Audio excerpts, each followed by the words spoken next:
handling del the trabajo challenges that we también have seamos sujetos de can derechos y also podamos be tener decisión the ones en who los have the desafíos sobre right modelo de and the desarrollo, voice sobre regarding políticas públicas, development sobre el models, rol public del Estado, policies, que también the ha role sido of the un state, elemento which has esencial also en been esta a pandemia a fundamental debatir, element during y this por lo pandemic. tanto ser reconocidos los And this is why we trabajadores y need to be trabajadoras recognized como as sujetos workers, políticos, como being sujetos political subjects, sociopolíticos, social, político-sindicales, political subjects. es decir, poder ser This means reconocidos that en we can be todo nuestro pleno recognized derecho a ser in our sujetos full right of transformadores being en la sociedad. subjects of Eso sin transformation to duda our es un society. debate y una tarea This en is a disputa, debate pero es and a una tarea work that is esencial being para el done, but it periodo is que viene. essential Desde for la the Confederación coming Sindical de las period. Américas hemos contribuido From our con un confederation, we documento have que es nuestro contributed with a Plan de document Desarrollo de that las is our Américas, la PLADA, America que es una Development Plan, plataforma que busca that is a abordar la platform that is diversidad de looking frentes, to los speak desafíos del about mundo this del diversity, trabajo, los developments desafíos of the del world Estado, of las políticas work, de the integración,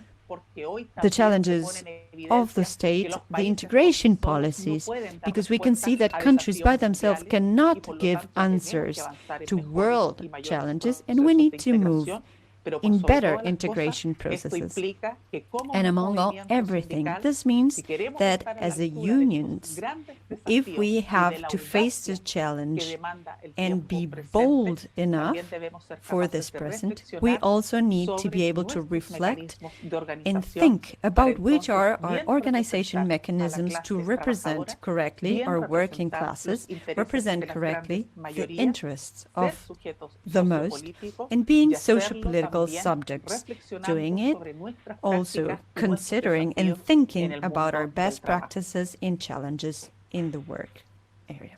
Thank you.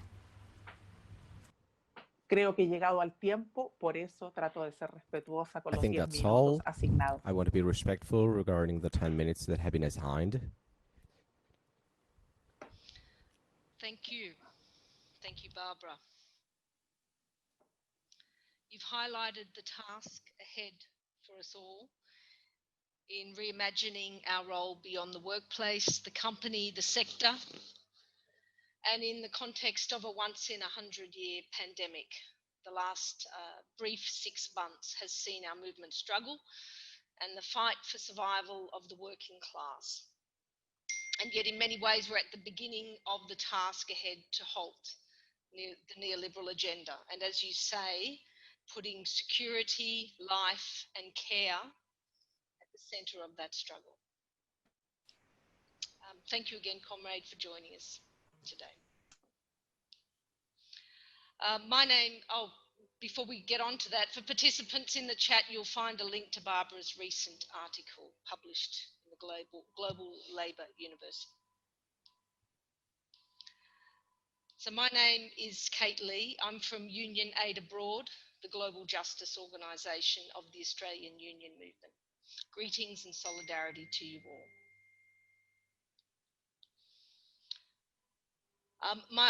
The rest of tonight's program will focus on 3 solidarity dialogues, which aim to capture some of the challenges and potential pathways and opportunities ahead of us. The agenda you'll find in the chat, and you can see our first dialogue here tonight. As Jane mentioned at the beginning, we're aiming to provide time in each of these dialogues for some questions from you all. So please write your questions to the panelists in the Q&A box at the bottom of the screen. So let me introduce our first 2 speakers in this first dialogue. Elizabeth Tang is General Secretary of the International Domestic Workers Federation, IDWF. The IDWF is the newest global union established in 2013 and has made more visible the most invisible of workers, domestic workers. Elizabeth is also one of the founders of the Hong Kong Confederation of Trade Unions. And we also have Hidayat Greenfield, who is the Asia Pacific Regional Secretary of the Global Union IUF, the International Union of Food, Agricultural, Hotel, Restaurant, Catering, Tobacco and Allied Workers Associations. Hidayat has been with IUF since 2004 and was elected Regional Secretary in 2016. So firstly to you, Elizabeth. Domestic workers, often migrant workers, have been subjected to some of the most brutal acts by employers under the pandemic. What have they faced, and how have your affiliate unions been organising to defend them and their rights, their health? And what is the most effective organising looking like within your affiliates? When we talk about domestic workers, very often, people have to spend some time to think who they are, how they look like. But actually, we are talking a population of 70 million in the world. And as many other frontline workers, domestic workers have suffered a lot during the pandemic. Job losses and lack of care, lack of medical check, PPEs. They all suffer this lack of protections. But we have to remember that they are from a weakened position, because the majority of the domestic workers are still informal workers. So they never had any social protections. And that is the reality in most of the places where our members are. And among them, the worst hit are the migrant domestic workers. And we found two extreme situations. In countries where they are the live-in domestic workers, that means their visas are employer tied. So during the last 4 or 5 months, many of them have been denied weekly rest. They have not been able to go out any one of the days, because employers are saying that they need to keep safe. But then, actually they are made to work 7 days a week and 16, 18 hours a day because of their increased demand on cleanliness, etc. And they have to endure all these exploitations because they know that they cannot afford to lose their jobs. But then on the other hand, we also have many migrant domestic workers who are on irregular status. Many in the Middle East, the Gulf countries, they are called the runaway, and then they are undocumented, they are part-time domestic workers. And during the last 5 months, they have not been able to call to work because employers don't need them anymore or don't want them anymore. So they have no income at all. And because of the status, they are not eligible to any kind of relief or any kind of protections.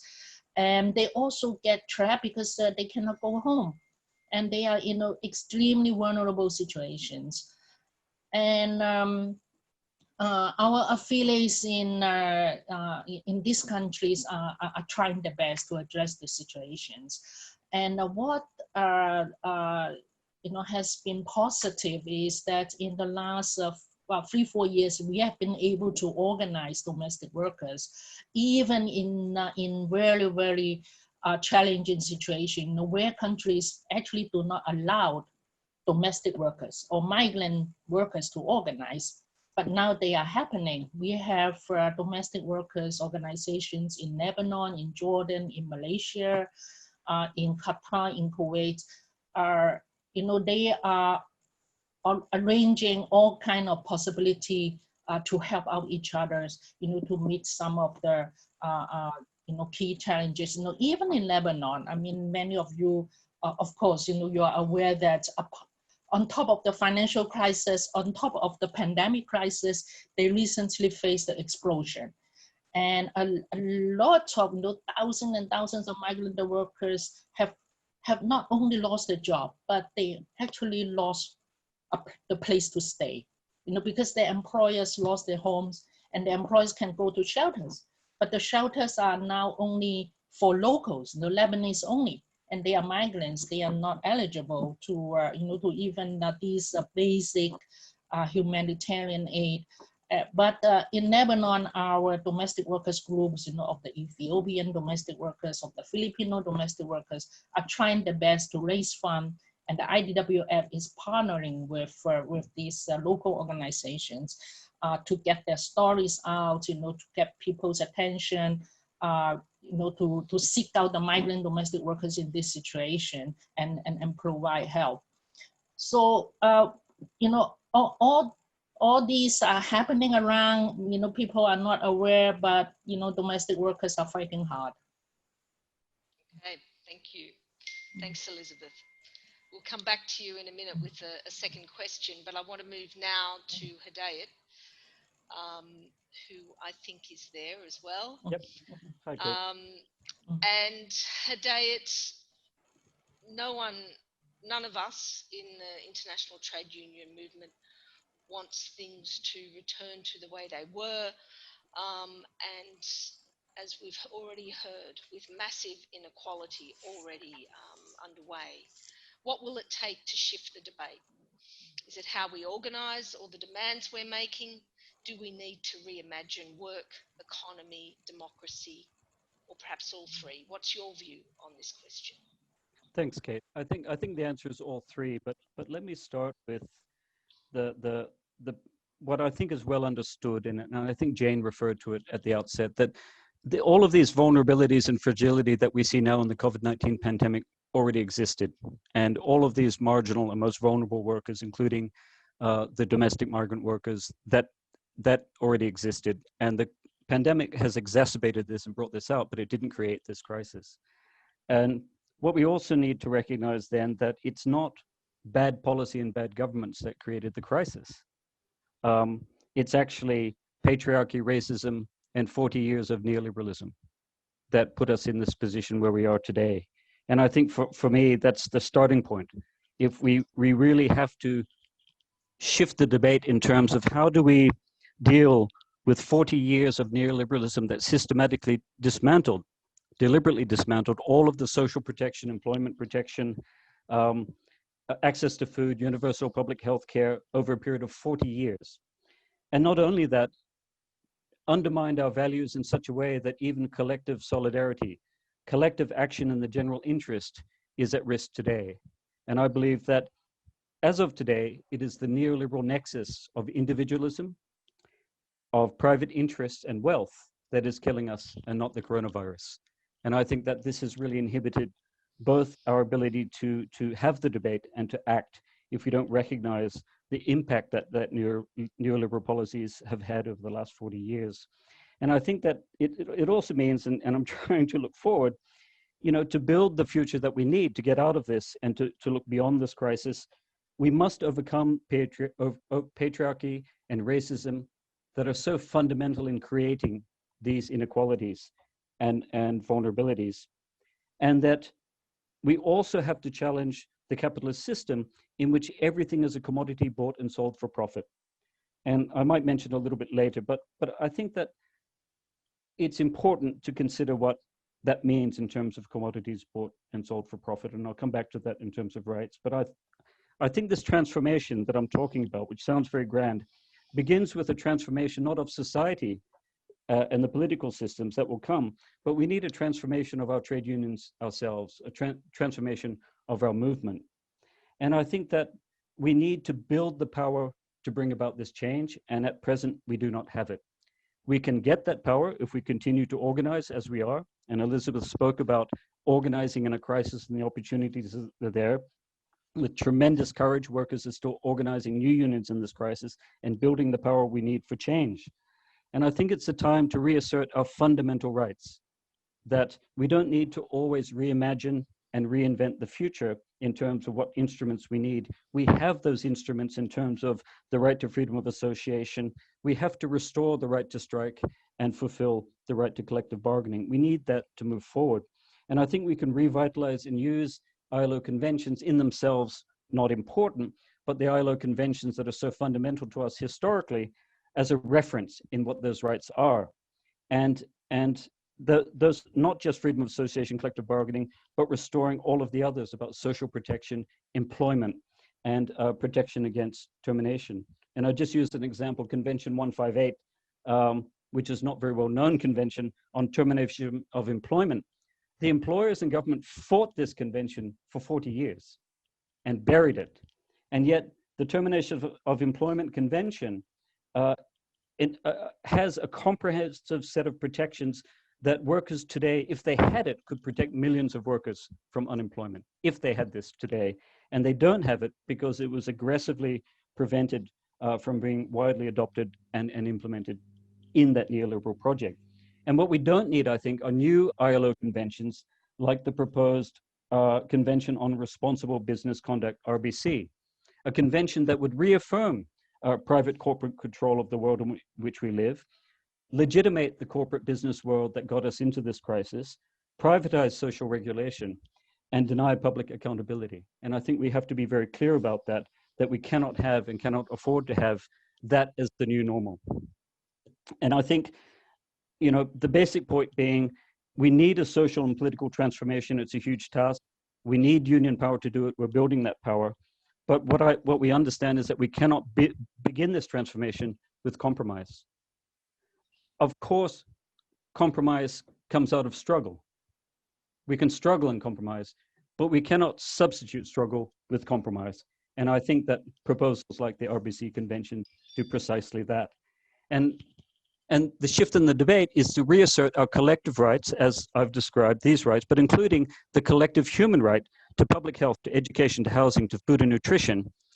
By reasserting these as rights, we delineate that they cannot be commodities bought and sold for profit. And that begins, I think, an important discussion about decommodification. But if you allow me, just because it's the 100th anniversary of the IUF this year, and I'd just like to mention from the IUF Constitution a significant reference to this responsibility. And in our Constitution in the IUF, it sees food production, processing, and distribution as a basic social service to the community, not a source of private profit and wealth. And it says it is the responsibility of the labor movement, and in the first place of the workers in the food and allied industries, to ensure that the world's resources in food be utilized so as to serve the general interest rather than private or public minority interests.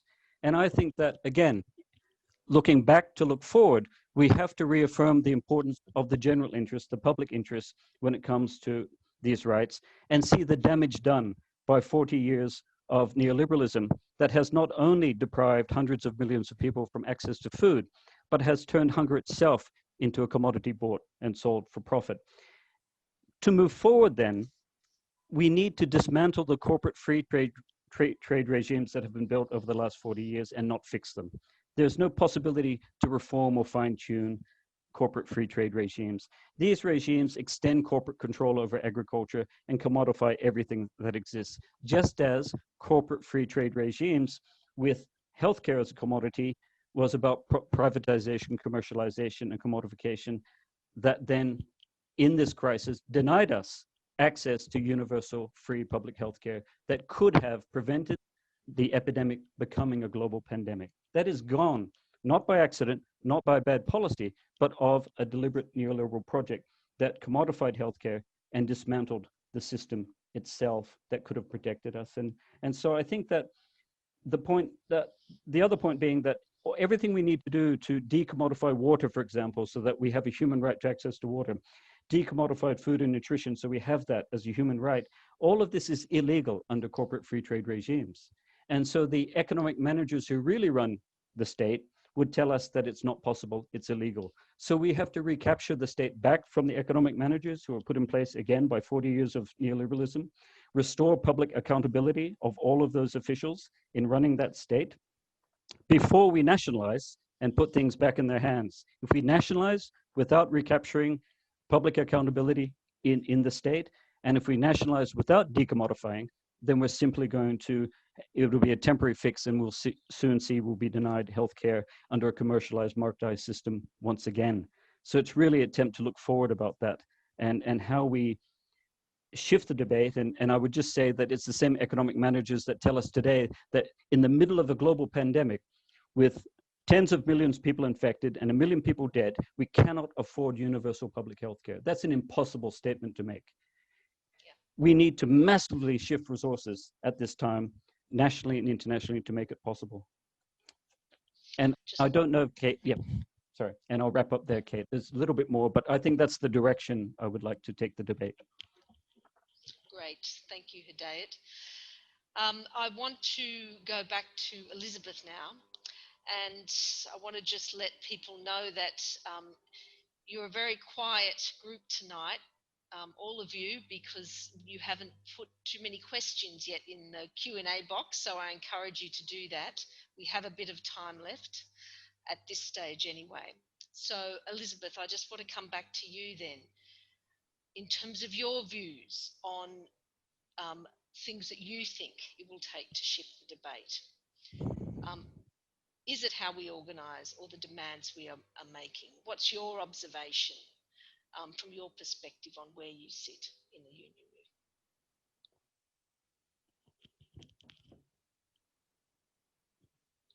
Elizabeth?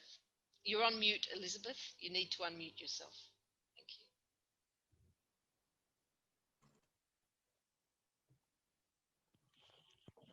you. Elizabeth?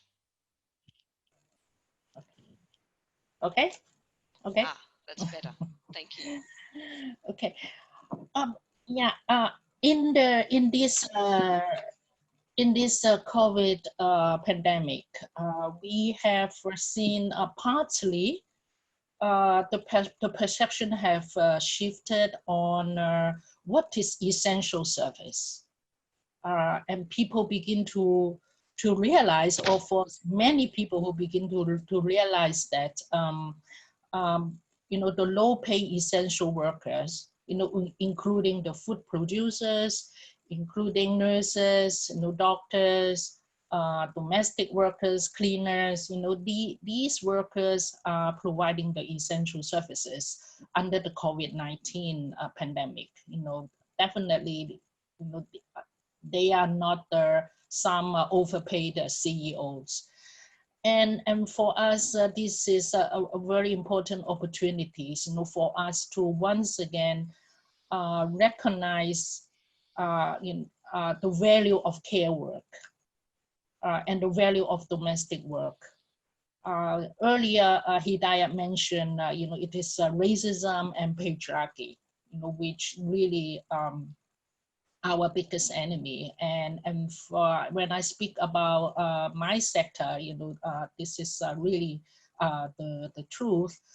As many of our members, I mean, the majority of our members are women, and also women from marginalized communities, and that is the reality in many places in the world. You know, they are either migrants or the indigenous people, or from, you know, people of you know, outcast, low caste communities, and that is why, you know, they face many layers of discriminations, and that is the reason, you know, that make what they do undervalued, or, you know, with no value. And during these few months, we are very excited to see some governments, you know, have actually put domestic workers as essential workers. And this is happening in Argentina. They are now included domestic workers as essential workers.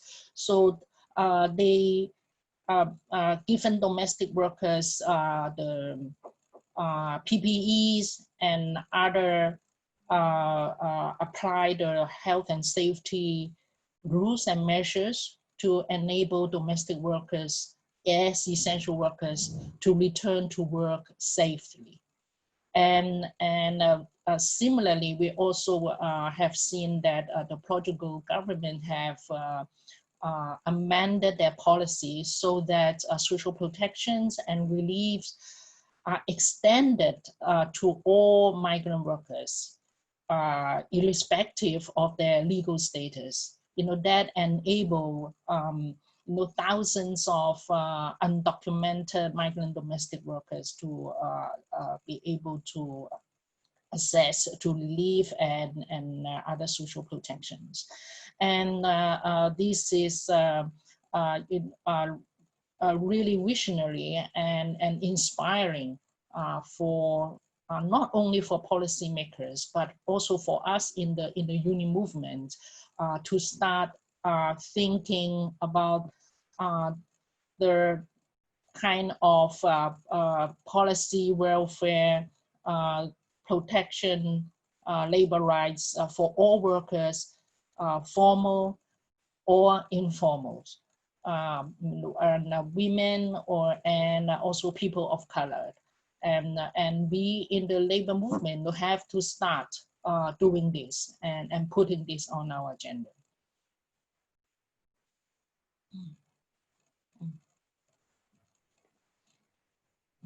Kate, you're muted. Thank you. Thanks very much. Thank you to Elizabeth and to Hidayat for your contributions tonight. A lot of food for thought there on both fronts. I'm sorry, we do need to move on to the next solidarity dialogue. So I'm going to hand over to my comrade Nadira Munshi, who is going to take it from here. Thanks again to you both for tonight.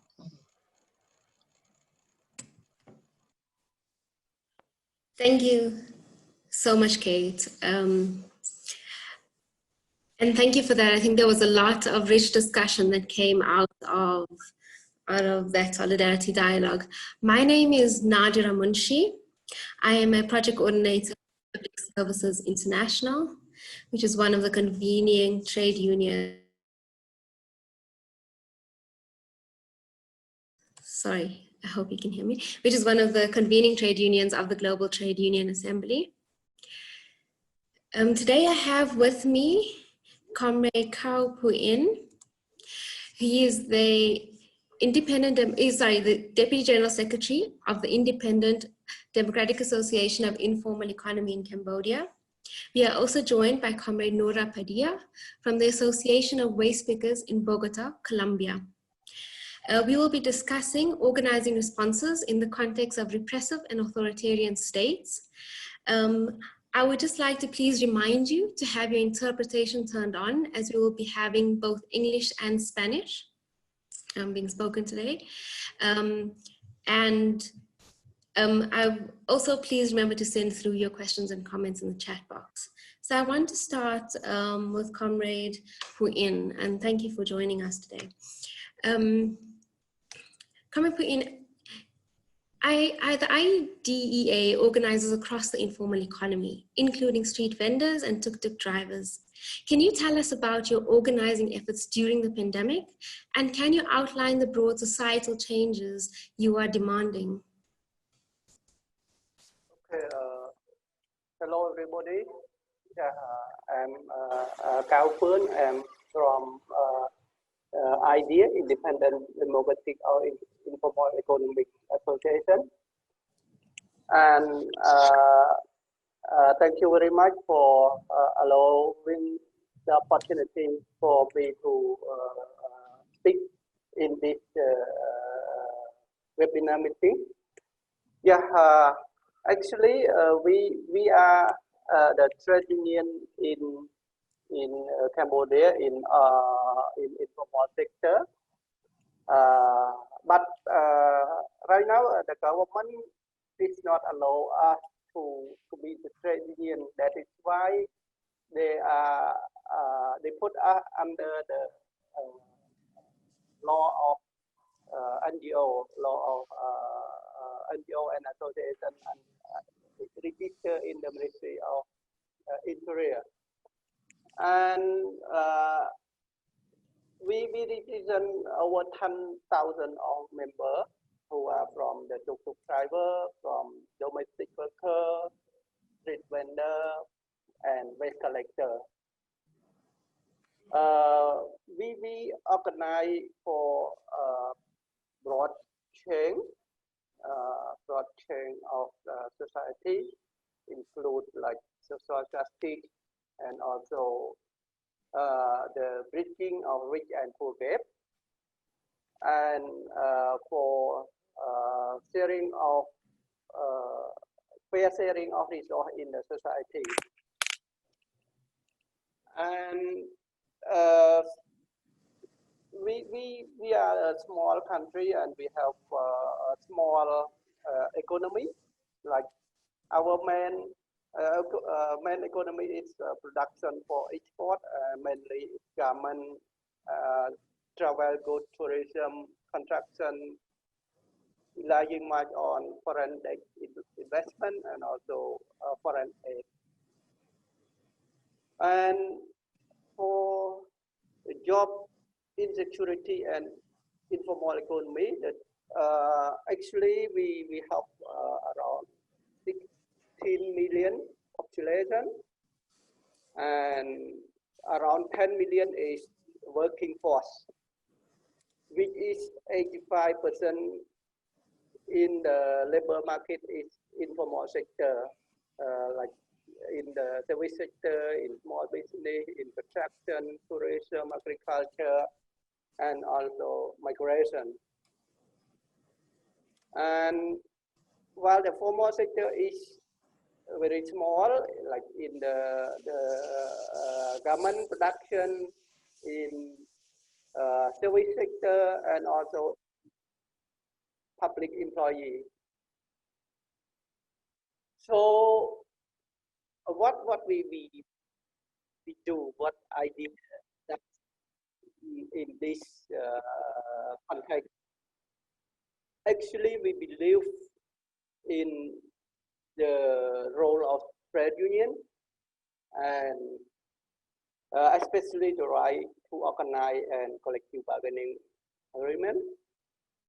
We believe that this is the way for fair sharing of resources in the society, and also reduction of rich and poor gap. And we are existing for protecting of the right of informal worker, improving working and living conditions, and also include the basic social protection. During this pandemic, as you might be aware that the pandemic has affected most of our members in terms of like income earning, and while the government is only providing little assistance to the formal sector, it's around $40 per month, and just for some of the layoff workers in the formal sector. And during this pandemic, I did try to do the following, like maintaining our existing member and also organize some new member. And also we advocate for assistance of member in informal worker, and also we try to advocate for assist of our member and also informal worker as a whole. We also work with national and international human rights and labor organizations who advocate for support to the worker and provide some emergency support to the most affected member. I think that all what I want to say in the first question about the organizing and also our broad effort for social change. Thank you. Thank you so much, Comrade Paul. I'd like to now please go to Comrade Nora Paidia. Comrade Nora, you are based in Colombia, and you're from the Association of Waste Pickers. Most workers in the informal economies are fighting for survival under lockdown. Some are being recognized by governments as essential workers. Can you tell us about the Association of Waste Pickers' ongoing struggle for recognition of waste pickers as essential workers, and the specific struggles for recognition and health protection during the pandemic?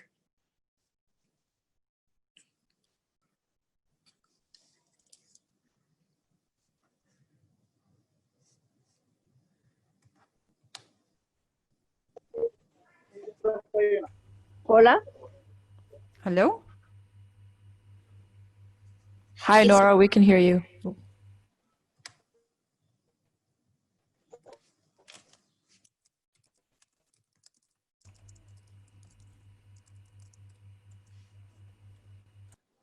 Nora?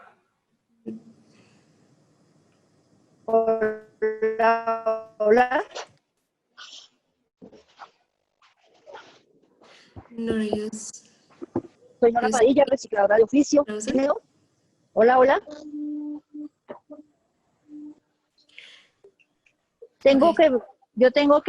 Yo veo que tengo mi sonido y mi video. I can see that my video and sound is working.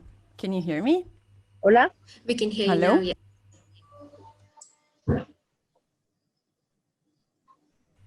Bueno, muy buenos días para todos. Okay, good morning, Muchas gracias everyone. por esta Thank you invitación. very much for this Para los invitation. recicladores del mundo, For este all es un espacio recyclers muy in the importante world, en this donde is a very queremos important presentar space nuestra because we voz would como like to trabajadores give our en voice sectores as productivos, workers pero en in grandísima production vulnerabilidad social, sectors that económica are greatly y vulnerable política.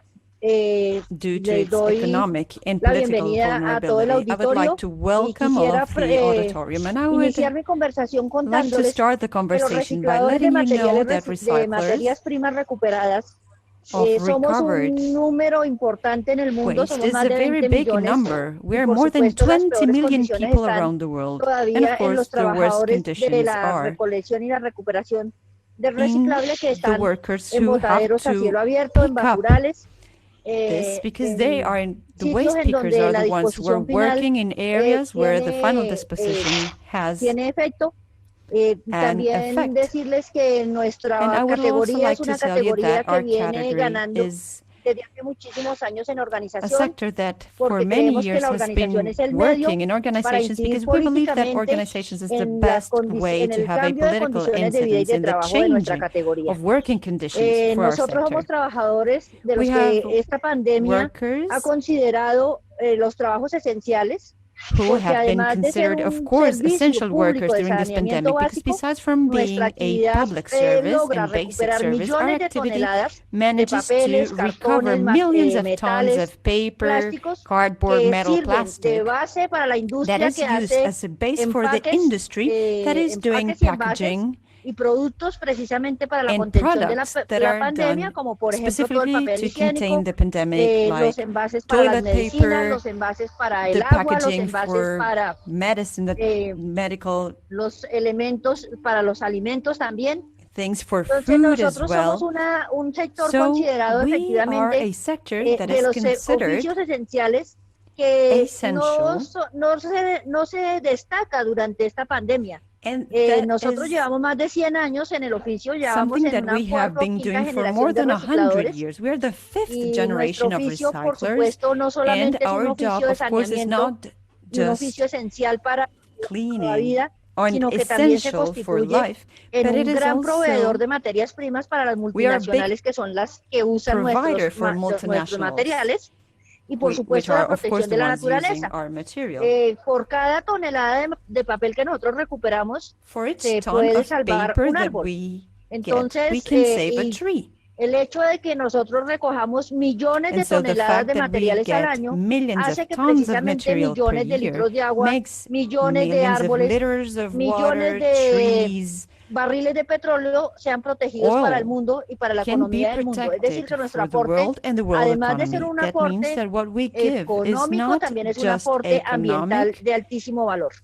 Por support, supuesto, but is en also esta of great reunión, support to the en esta environment. Asamblea Of General course, de los during this Trabajadores, assembly, tenemos que destacar que this trade efectivamente union nuestro assembly, we trabajo need to siendo tan point out importante para la humanidad y para la that our sociedad, work, since it nuestro is so trabajo siendo important tan for importante humanity para and la preservación society, de la it naturaleza, is so nuestro important trabajo siendo tan for the importante para la environment as economía well. mundial, Our work es is un so trabajo important que for no está world economy. reconocido Our debidamente, work is que not nuestras duly condiciones de vida y de recognized, trabajo son and bastante our life deplorables. conditions are Ninguno de really los bad. trabajadores None of the informales workers, de la informal recuperación de materiales workers, goza de un sistema de salud of waste vivimos en una picking precariedad have ambiental bastante crítica. healthcare. El progreso que live hemos venido llevando in a a través de critical las organizaciones de situation, and the progress recicladores that we have es gained fruto thanks to de recycler la unions sensibilización entre nosotros comes mismos after the para que sensibilization efectivamente, between en ourselves lugar to de comernos un pan más en nuestras familias, podamos actually ir being comprando able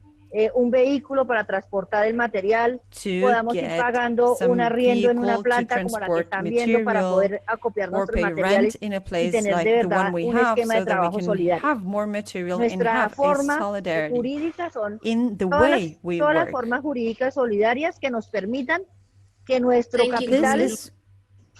que nuestro Can I capital, please stop you just because of time? I have 2 more questions. We're running out of time for Q&As. que nuestro capital en Comrade nuestra Puin, I'd like to please ask you, I mean, Comrade Nora outlined very well the importance of the work that informal workers do.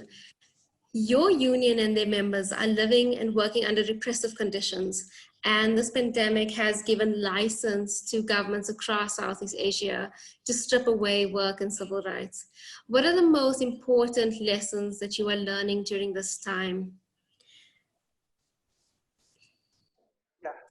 la lección más importante que hemos aprendido es que efectivamente la The herramienta most que tenemos los important lesson sectores we've learned populares is that de the la tool we have economía in the son las popular organizaciones. areas in the Nosotros economy llevamos is un proceso de organizations. organización desde hace 30 We have años. a process of organization that's lasted for more than La 30 organización, si years. bien es cierto, es un medio muy And even difícil de though the lograr, organization is a es very el hard único medium medio to que nosotros achieve, this hemos is the only tenido medium that para we have incidir en and las that we have políticas had públicas. in order to Nuestro trabajo affect está the reconocido en policies, Colombia como public un policies. servicio Our público work y is por lo recognized in tanto, Colombia as a además de la public venta de los service. materiales, nosotros And podemos besides tener the un ingreso por la sale prestación del of the servicio público materials, a we través can de get las an income tarifas que as a pagan los public usuarios service de fee este by servicio. the Sigue fees siendo that the insuficiente. users pay. Sigue It siendo is still not insuficiente porque enough nos pagan muchísimo menos because que a las we get empresas paid multinacionales much, que much recogen la less than the basura para multinational compactarla y companies enterrarla. gathering the rubbish Es decir, for que el valor de burying nuestro trabajo it. todavía no So está plenamente the value of our concebido. work is not ¿Qué really pasó con conceived yet. nosotros en la pandemia? Nosotros, What happened a in our pesar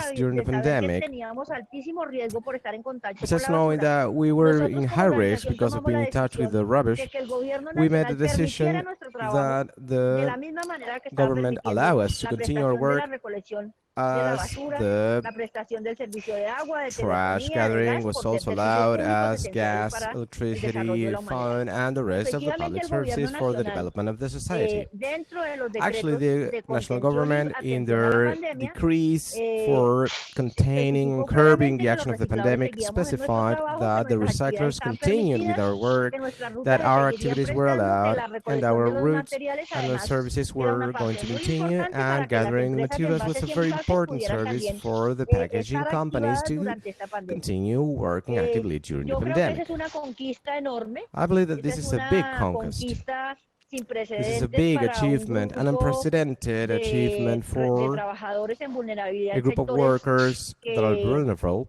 tienen el trabajo tiene una altísima importancia, pero que sus and for ejecutores him, tienen their job is very una important, but the valoración. executors have not Esto a nos very ha high value llevado for a que them. efectivamente This has nos taken us to replanteemos a un situation crecimiento of de la organización. rethinking a growth of the Nuestra organization. conquista hace que en Colombia más o menos unos Our 40.000 conquest recicladores hoy allows 40,000 recyclers in Colombia to compensación receive adicional a la venta an additional de los compensation materiales, to the y sale of the esto materials, ha hecho que los ingresos de and this nuestros compañeros has mejoren. meant No our como quisiéramos porque no llegamos todavía a un colleagues salario mínimo to con todas have las a much compensaciones de better seguridad situation. social, It's pero still los very ingresos han ido mejorando very y low por supuesto income, las but condiciones the de vida y de situation trabajo has también. improved, Pero and also la tarea have está toda the por hacerse working en el mundo. conditions.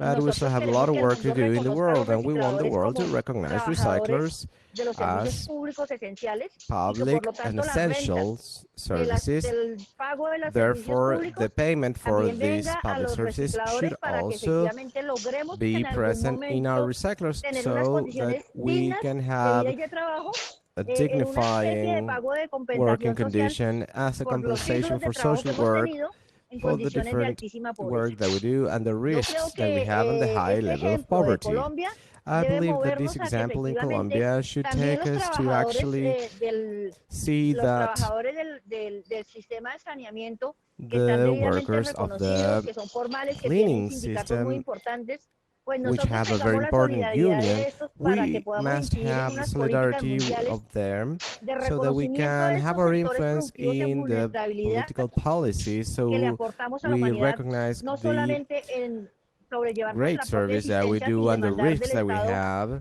ningún and servicio, we sino survive que without también le asking estamos anything from the aportando a la government, but humanidad we are also millones de materias contributing to primas, the humanity millones de a árboles very protegidos, big millones de amount litros of de raw agua protegidos. material Es decir, que la and humanidad tiene protected una deuda water. con los recicladores, por So supuesto con todos los humanity has a trabajadores debt del with the mundo en recyclers, vulnerabilidad, with pero all the especialmente con workers los in a trabajadores del vulnerability reciclaje. situation, but especially with recycling workers.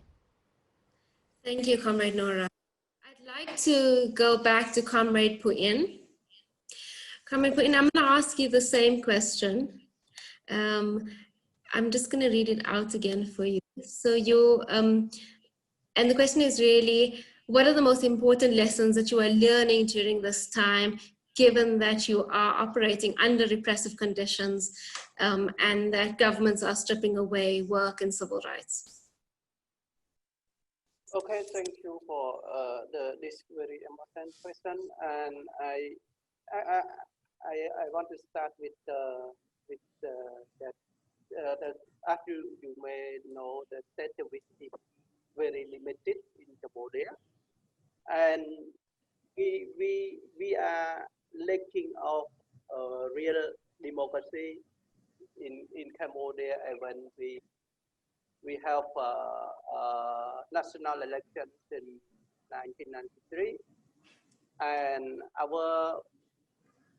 as you all aware, our prime minister is take power for almost 40 years already, and then you can imagine that how hard are the trade union in Cambodia to be survived. During this pandemic time, the trade union is very difficult to operate the activity, and we have overcommitted from the government, only the verbal claim to support, but very little actual support, and many have gone to only the business, and very strict to stop our right to organize, to bargain, and to advocate through approving of the trade union law and DO law and also state emergency law. This law is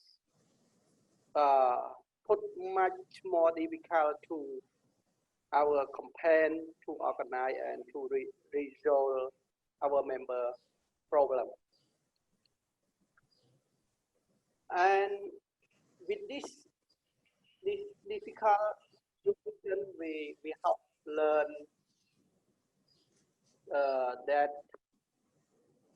to deal with this more difficulty in operating environment, we have to strengthen our member, to bring our member along with our advocacy activity,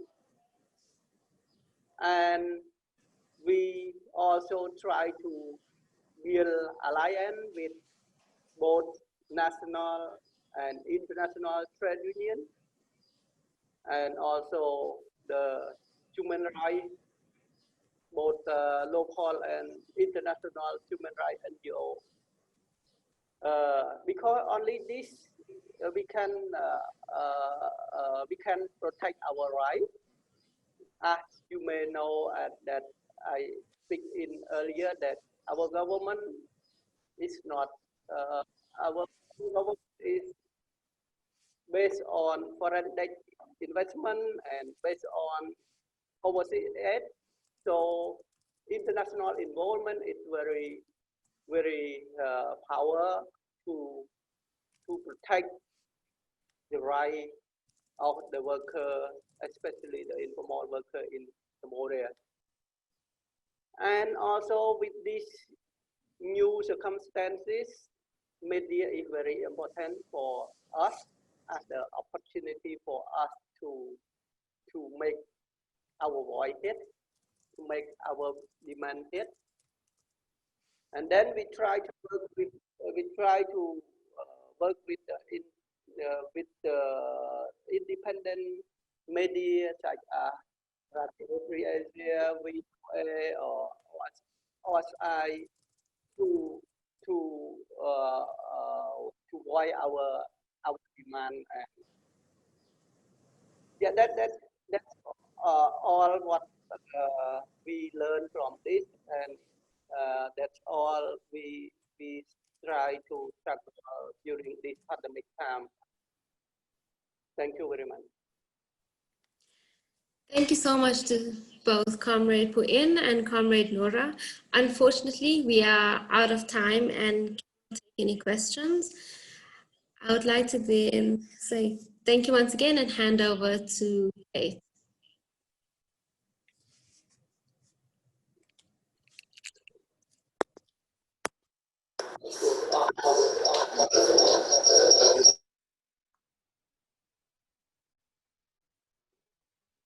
Hello. Hi. Hi, everybody. Thank you very much to our panelists in the second Solidarity Dialogue. We're moving over now to our third panelist, our third dialogue, which is focusing on struggles from the bottom up to forge new economies and new thinking around our economies. We have with us Nicholas Caropresi from the Movement of the Excluded and the Union of Workers in the Popular Economy in Argentina. We also have John Mark Mwanika, the Program Officer for the Amalgamated Transport and General Workers Union of Uganda. And he is also the chair of the Urban Transport Committee of the International Transport Workers Federation. And then we have Samantha Mason, who's the policy officer in the Public and Commercial Services Union, the PCS, in the United Kingdom. So welcome to the three of you. I'm going to be posing questions, one each. So we'll be going in sequence, starting with Nicholas and then on to John Mark and then to Samantha. And then we will go back to you, Nicholas, for the second round of questions.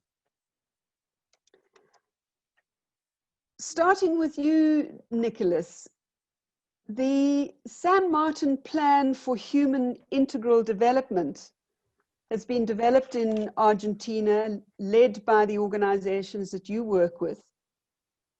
And it's a vision backed by a range of social movements with a demand for 4 million jobs, the promotion of family agriculture on state land, with 4,000 productive units and various other demands. How will you wrest the economic and political control from the elite to win these demands? And what is the particular relevance of the plan in the time of the coronavirus pandemic? Over to you, Nicholas. Hola, buenos días a todos, buenas tardes. Hello, good morning, good afternoon, depending where you are. Thank you for your invitation. Bueno, primero, Well, el plan es resultado, the plan, o creemos que las condiciones pandémicas we en la believe Argentina, that dentro de the una pandemic cuarentena y en situation, una parálisis which we are in a económica total lockdown and a desde el 20 de complete marzo, economic ya paralysis in llevamos March 20, acumulado, por ejemplo, we casi have 4 meses de 4 months of a complete lockdown, which has stopped the economy as a whole, and especially in the popular areas, or as we call them, the popular economy. So we consider that restarting the economy's engine and the social movement and the economic movement in Argentina must be done in a planned way. Therefore, the development in the San Martin plan is a proposal of how we can resume in a new Argentina after going through this situation that, as everybody has said, has brought to light and the spotlight the levels of inequality we have in the world and in this country in particular. Also, Argentina has recently been through a period of economic liberation, free market. In the 4 years of the previous administration, which increased the levels of exclusion and poverty. What we are seeing in the democracy in Latin America and Argentina is that for 30, 40 years there is no planning. There's no planification for the economy, social and labor policies. They are just improvising through the failures provoked in the market. So in this sense, we have been creating an agenda for work where we think that we need to achieve that most workers and Argentinians can have a concrete planning and a concrete idea and discuss not only with the government but also with the economy concentration powers that must make a sacrifice. That means a tax on wealth as well as creating different money pools so that these funds can be used and executed with concrete goals and specific deadlines. And we believe that what comes next is going to be hard, and that's why we are working in an articulated way together with the formal unions of the working class in Argentina, because we believe that the only way in which we can move forward with this proposal, it must be a proposal by the workers, including formal and informal workers, and for each of these sectors there must be a concrete policy that will be tackled by this plan. We are in this path. We have started creating a debate, creating this document, which is very relevant in Argentina. For example, in the automobile unions, the transportation and trains unions, the construction, maritime unions, which are contributing to this debate, and in an attempt to try to see about some of the taxes that are currently posed on the worker class, for example, the income tax. There are certain workers who have a salary over a certain limit that must pay this income tax. So this tax should go to a certain pool that contributes to the planning of a new economy that implies decompressing the levels of urbanization that we have in Argentina. 93% of the population in Argentina is concentrated in the urban centers, which leads a very, very big amount of land which is free for few hands, few people, or abandoned lands. And we are also proposing in this sense to have a repopulation plan that has a productive node, transportation by train and by car, and from that point try to create new towns or new rural areas where the central axis is on getting access to close food production, so we destroy this centralization of the food that implies that we have to pay for our food in dollars because they are part of the market as a commodity and not so much as a surviving issue for the society in Argentina. Of course, this is a challenge we are tackling now. We are debating with the president as well as the different political parties. We have a strong support by the unions, and we are going to continue going in this sense, and we believe that we are in a process where we need to have ownership of the workers, and we need to work together with the unions and the workers, trying to get the consensus and the necessary changes so that in December we can make a formal presentation with the president, so that next year we can maybe implement some of these proposals. The core part is the government as a warranty of work for everybody, a basic unit or rent, so that everybody can have access to the income. And this is a fight that we have had for more than 19 years in Argentina. And this is the idea of the organization of all the excluded sectors of the society. I hope that I was near an answer to your question. Otherwise, I will try to deepen in our next question. Thank you very much, Jane. Thank you, Comrade Nicholas. I know that was a big challenge to describe the whole plan in such a short space of time, but we will come back to you to focus on the whole question of alliances in building up towards this plan. Thank you. So what we will do now is we'll move to John Mark Mwanika from the Amalgamated Transport and General Workers Union in Uganda. John Mark, workers have long self-organized their own capital through mutual savings societies. How have the border or the motorcycle taxi workers built their own capital, and how have they used it during the pandemic? These are motorcycle taxi drivers that you organize in the ATGWU. And what model are you exploring with the border drivers to achieve sustainability for this financial self-organizing? So from the big picture in Argentina, we're going now to the very local picture of strategies of the motorcycle taxi drivers in building up their own capital for their own future. Over to you, John Mark. Thank you, Comrade Jen, and greetings to everybody. I bring you greetings from Kampala, and I want also to bring our condolences to all workers, all loved ones who've had to either fall and die victims of COVID, or who are right now suffering in hospitals, or who are suffering the effects that COVID has ushered upon us. Sister Jane, in Kampala right now, we have about more than 200,000 border riders. These are motorcycles that are used for passenger.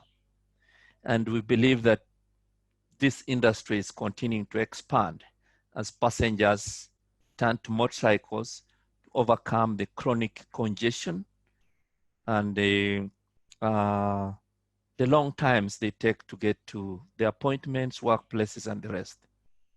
So when COVID came around, the government in March instituted one of the toughest measures, lockdown measures, and one of the areas that was hit hard was, of course, the border passenger transport.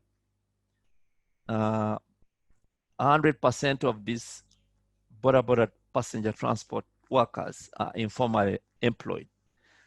They don't have a direct employer, or they don't have an assured salary or income. They depend on a daily survivalist mechanism. So when these lockdown measures were instituted, and they were instituted without warning, it was just a pronouncement at 10 o'clock in the night, from tomorrow, no public transport. So the workers were not prepared for what was to come for the next 4 months or so. So livelihoods were definitely shattered. However, responding to your direct questions, these border riders and generally our informal workers are organized in a certain small way. And this organization, one of the key components is self-help, where on a daily basis,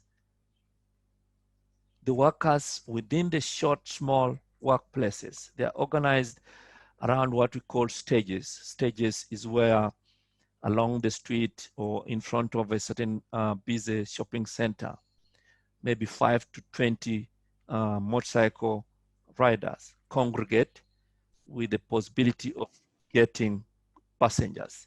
So within that stage, they get themselves to start saving small, basic, small amounts, so maybe below $50 per day, which monies they normally use to meet small basic needs of your motorcycle is spoiled, your kid is sick, it was a rough day, you didn't make any money.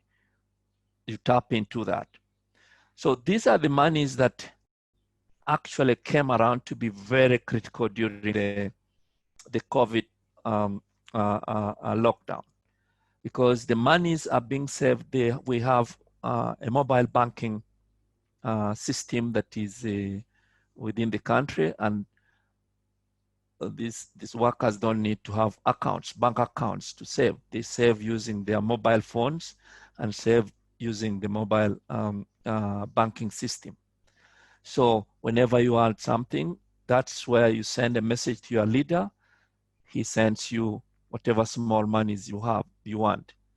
Now, that is at the small stage level. When we started working with these associations, we tried to think of building these savings into something bigger. And that's where the concept of savings and credit cooperative societies came around. And as I speak right now, we have one of the biggest border association that is affiliated to the union that has a SACCO, which we introduced to a bank because there are about 50,000 members. We introduced the bank, one of the local banks, and they are able to access bits of financial support to start accumulating small assets like loans for purchase of motorcycles. They are getting loans to support their spouses under what they call the superwoman loan, where spouses of border riders get a bit of small monies to do grocery, sell vegetables around the corner. So those are the things they use for survival. And those are the models that Jen were trying to look at exploring as lessons to learn through this pandemic, as alternatives to the capitalistic kind of exploitative systems. So one thing we're looking at is strengthening the administration of these stage-based welfare schemes and SACCO to ensure that there is first regular contribution by members. Because before COVID, the contributions were not very regular and members were not taking it very seriously. But when COVID came, because of the solidarity nature of these workers, we even had to extend some of this financing to even those members who were not saving, but who were suffering because we're all together in this. So now we're thinking that we want to strengthen it by ensuring the savings will be now compulsory for every member, ensure there is proper use of the funds, and give proper training to the administration of the SACCOs and the welfare schemes. Two, we also want to think that we need to strengthen and formalize the stages, because the stages in informal transport work in Kampala are the entry points to the industry. And right now, they are very precarious, and any other law enforcement officer can one time just come and kick you out of that stage. So we want to formalize these stages, and this could be a pathway into formalizing the informal transport sector. The other one we're looking at is looking at financial schemes and programs that can encourage owner-rider as an alternative to the target system, because as of now, the target system is contributing to the decent work deficit among the informal workers, because they work long hours, they are getting through all the trouble just to raise money to pay first the owner of the bike before they get any for themselves. So we think that alternative financing models using the SACCOs could go a long way to make for decent work, because we started this, and as of now, we have about 40% of them who are owner riders. Then lastly, I think we also we want to see how we can develop the role of the SACCO and any other cooperative model as a form of entry to formal employment relationship with the riders. I'll tell you that if we have about 50,000 members of the motorcycle and each save just $0.25, that would translate to something about close to about $5 million in a year. Now, that's a resource that can be used to start thinking critically in challenging the system that is there, because even now we're trying to use a local bank, but the rates are so high and so inhibitive. So, I mean, the workers will remain in the vicious circle of poverty with the system that has been constructed to keep the majority poor. So in order for us to challenge that system, we need to see how best that our informal workers can start generating their own income, save it for a year before starting to access it as credit, and then gain their independence and the power that is needed. Thank you very much. Thank you very much, John Mark, for that contribution. We'll circle back to you, although we are running out of time, I think, but we will try and circle back to you before the end of the session. Samantha, over to you now. So Samantha, as I explained earlier, is from the Public Services Union in the UK, but she's also very familiar with what's known as the Preston model, which is a municipal initiative in the city of Preston, which has been heralded as a progressive way of providing public services in a time of austerity, based on building community wealth and a democratic local economy. So from the kind of national level, Nicholas's input, to the local sector level, John Mark's input, we're moving now to look at a city initiative in the United Kingdom. How has this particular model, Sam, how has it engaged workers and trade unions in supporting jobs as part of the pro-public approach to public services? Thank you, Jane, and thank you for the invitation to participate in this session of the Global Assembly, and solidarity from my union to everybody. I hope you can hear me okay. Yes, as you said, the Preston model was a response to austerity, and specifically a way to fight back to reverse the damage inflicted by financialized capitalism on communities. And it has a particular focus on restoring local public services provision by bringing services back in-house and stimulating local economies to create decent jobs and strengthen local democracy. So just to give a bit of background and explanation of what the Preston model is as it's become known. Preston is a city in the northwest of England. Some of you may know it as it's in Lancashire, which was the heart of the textile industry a century ago, and it's been heavily impacted by deindustrialization across the whole of that region, even prior to the financial crash in 2008, 2009, with employment heavily reliant on public services, both in Preston and the wider areas surrounding it. The Preston model itself, although it's been sort of adopted and associated with that city, the model itself comes from the Economic Democracy Initiative in Cleveland in the US, and was formed out of a collaboration with the UK social justice think tank, the Centre for Local Economic Strategies, which is also based in the northwest region of the UK. And it attempts to look at wealth distribution in a different way by focusing not just on public services and administration itself, but focusing on wealth created within the community and how it can be used for public good. So essentially it uses what are called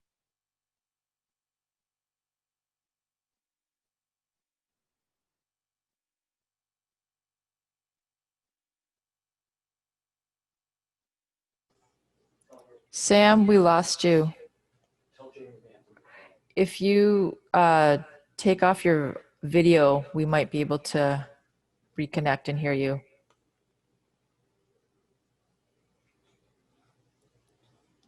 Do you want to try again?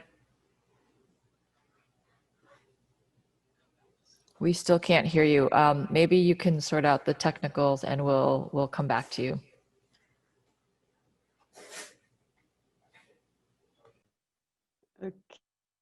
Okay, Sam? No. Are you there, Sam?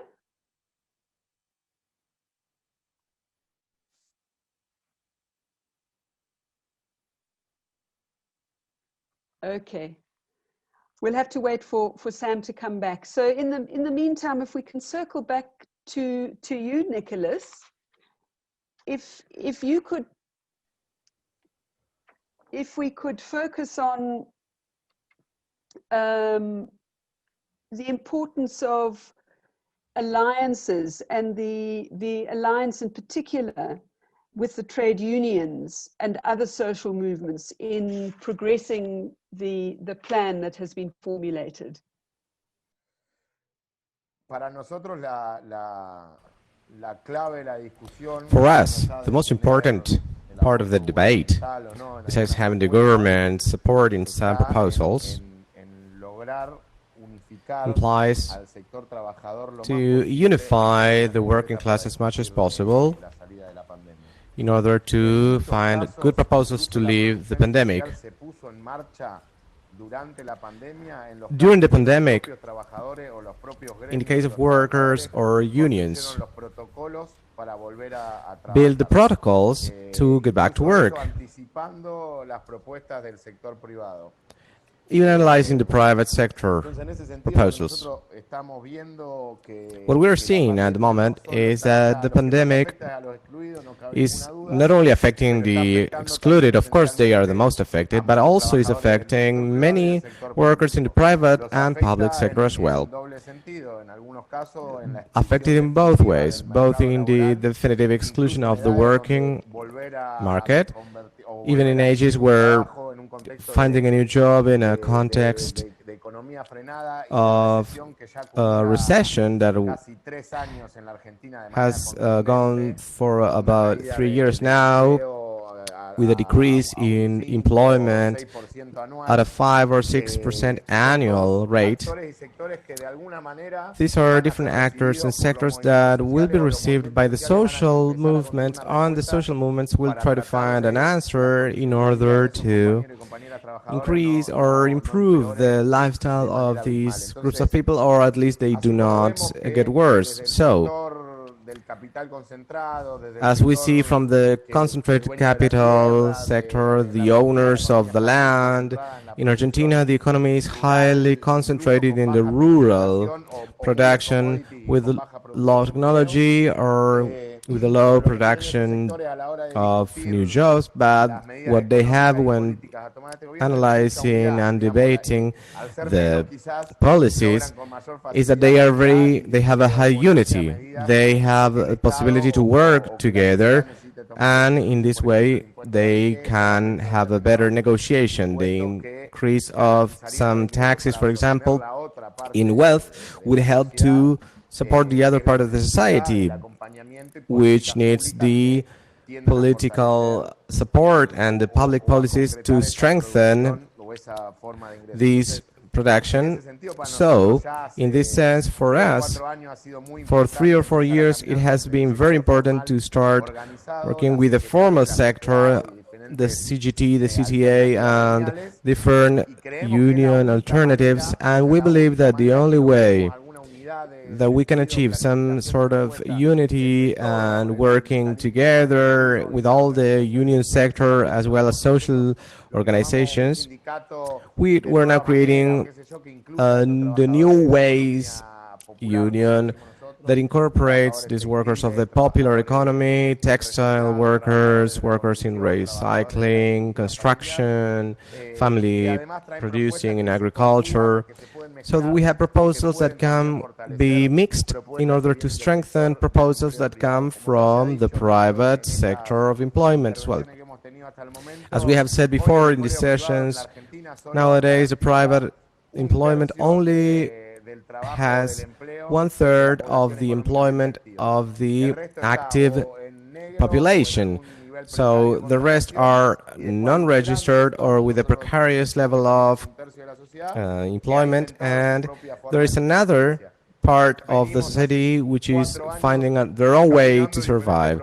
For 4 years, we have been working and finding new different proposals together with the CGT and other unions, trying to find policies for the sector. And this is an example, and we have to strengthen this in order to move forward. If we don't work jointly, collaboratively, and this is one of the big problems of the neoliberalism, which has atomized and divided in different areas and representations the work of the unions and the workers. We have to find a way of planning and proposals for the Argentina that we need to build, and it's going to be hard to find the economic powers which are not as strong as the state sectors. Thank you. Thanks, Nicholas. Sorry to cut you there. Thank you very much. We're going to circle back to Sam. We've got her back online. And John Mark, I think because of time, we're not going to be able to come back to you. So what I'd like Sam to do, we had originally had 2 questions. But Sam, if you could use the remaining time that we have, which is about four minutes, to address both generally a description of this Preston model, but also to explain to us how you think this model could amplify the calls to defend, reclaim, and expand high-quality universal public services. And how can this Preston model be a link to a wider global community wealth-building solidarity movement? Perhaps drawing on some of the issues that both John Mark and Nicholas have raised. Thanks, okay, Sam. thanks, Jane. Can you hear me? Can you hear me? We can hear you. Can you hear me now? Yeah. Okay, right. I'll try and run through this quickly. I'm not sure where you lost me, so I won't go right back to the beginning, but I think that the point about the Preston model is around what we call community wealth building and keeping wealth within the local setting. So harnessing, as I was talking about, anchor institutions so that when they're contracting for services, for example, in cleaning or in hospitals, you know, for the washing of everything, rather than using multinationals or large corporations who are outside of the community, that we try and localize that within the local area to provide work and services there also, which is about trying to build economic stability by obviously removing a reliance on external capital investments in public goods and services, and developing the creation of worker cooperatives where where the services don't locally exist already. And this has been a welcome movement within the trade unions, particularly those of us who represent members in the public sector, from my union at a more national level, for other unions very much at the local level, and has been seen as part of a wider political project. Under the Corbyn Labour leadership, they set up a community wealth building unit, which involved municipal officers, trade unions, and various left think tanks, where we were coming together with the aim of developing creative ways to secure and provide vital public services. So I think really to move on to where we are now, and obviously the COVID moment and the multiple crises, and politically in the UK with the defeat at the general election. So where we were kind of discussing these ideas last year, and a model that was really born out of necessity to fight austerity, which obviously we were hopeful with the Labour government taking this forward as a wider programme for local transformation in terms of ownership and the extent of public services. So now in that defeat and in the face of COVID, it's a model which we need to strengthen and build more than ever as we're going to face a new wave of austerity and cuts to local services, which are already happening and particularly going to impact, again, the most vulnerable people in our society. So we're starting to see the emergence already of some informal support systems across UK society, and I think links to some of the points that other speakers have been drawing on about some of that mutual support network, but also as a direct response to the current pandemic in understanding the social crisis that is about to intensify for many people, and where formal support measures are going to be withdrawn. And a government that, of course, is still ploughing ahead with further privatisations, particularly around public healthcare, as many will know. And I think that the model that's come out of Preston provides us with a way, and I think builds on a moment that we've had in the COVID pandemic of recognising these, what have become known as the invisible workers in our society, and where the hollowing out of public services over many years, including going back to previous Labour administrations, has created foundations for us to reignite a discussion around what public services are, and to look at them very differently and very bold across the trade unions as well. And it's not about obviously creating just local resilience or islands of a utopian socialism, but linking into a much more global response based on fundamental principles of our collective solidarity and collective global wealth that we have as workers, and recognising that knowledge and skills within our union as workers to be able to design our local services in what we would call as a trade union in a worker public partnership for the services that we need, and thinking about these in a very different way. And one example which rarely gets talked about, and I don't think we've addressed it in terms of this assembly, from the construction side, for example, which is highly financialised, it has lots of informal work practices in the UK. It'd be important to develop these ideas around, for example, how we don't just bring public services back in-house, privatise and outsource contracting, but look at what a public service means and how we build that localised workforce, so direct labour organisations for in the construction sector under public ownership, and with workers actually building the social housing that we need, for example, and also to recognise obviously the very small public services such as in the care sector, which are large genderised and seen as women's work, which happens and are unpaid. We those across with our other services that are operating in our community, such as the postal services, which people may not immediately recognise as the broad social fabric of our societies and communities, and we need to build. So for us, it's very important that this is seen as part of the transfer of the power to workers and communities by socialisation of our public services through that power transfer, and using the knowledge of work and our communities to actually build and redesign in a global coordination and solidarity with all other discussions and initiatives that are happening. Thank you. Thank you, Sam. And I think you've brought us full circle back to the beginning of Barbara's introductory input, where she talked about thinking big. She talked about the value of work, work as a social and political subjects, and so on. So thank you for your input on the Preston model. And thank you to comrades Nicholas and John Mark. I'm so sorry that we haven't had more time either for the three of you to elaborate more on your ideas and your experiences, and also that we haven't had time. We desperately wanted to open up time for questions and discussion, and I'm sorry that that hasn't been possible. But hopefully with the links that have been posted on the chats, those in the audience, we've had around 175 in the audience this afternoon.